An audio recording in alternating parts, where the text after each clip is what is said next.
Who was Sam A. Kinney? Well, Sam was a real good friend, and of course he was my neighbor. He lived about 25 feet from me. One evening back in '86, I stopped in to see Sam. It was kind of late at night, maybe 8:30. He made us a drink. He said, "Sit down, let's have a visit." So he started talking about his life in general, and when he left the Secret Service, and he started getting in detail about his days at the agency, and he said he definitely saw and heard the shot from the grassy knoll. He said, "I heard that, and I saw some smoke." I said, "Well, that's interesting because, you've never talked about that to me before." He said, "Well," and then he talked further on about a conspiracy. He says, it's impossible to take out a president, a leader of a country like ours, without some kind of a conspiracy. He said, one man can't do this. Could have happened, it may have happened this way, but when he said it, it had a lot more meaning. He was there. He was in the car behind the presidential limo. He had full field of vision, But then he told me something. It kind of is going to close the case on a 50-year-old mystery where the bullet CE-399 came from and how it got there.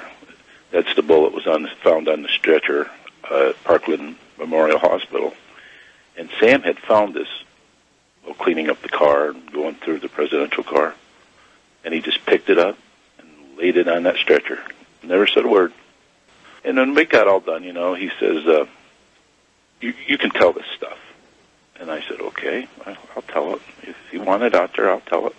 He says, but I think you better wait until I die. I said, okay. I said, I hope it isn't any time soon. I thought the 50th anniversary was a good time to tell this because he wanted it told. I'm not looking for fame or fortune. I'm just the messenger here.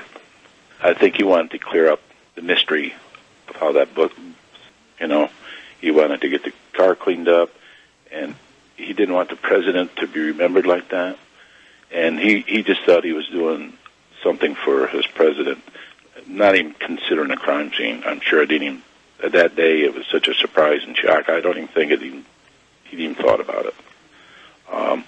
But he was loyal to the president, and that's the way he took care of business. He was covering his back, and that was it.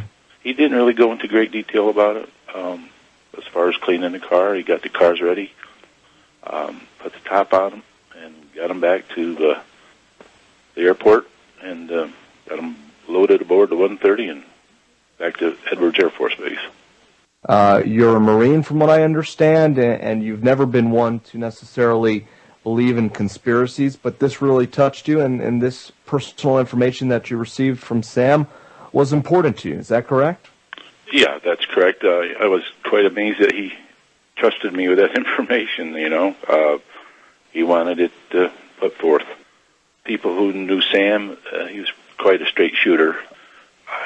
People who know me know I wouldn't do something stupid like this if it wasn't true. But he picked who he would talk about it to. He just didn't talk about it to everybody. Kept, security on him. He even went to the Ford plant when they were being built. He would be there with the cars. And he stayed on as an agent until President Johnson came in and retired when President Johnson was in office. Gary, let me ask you this.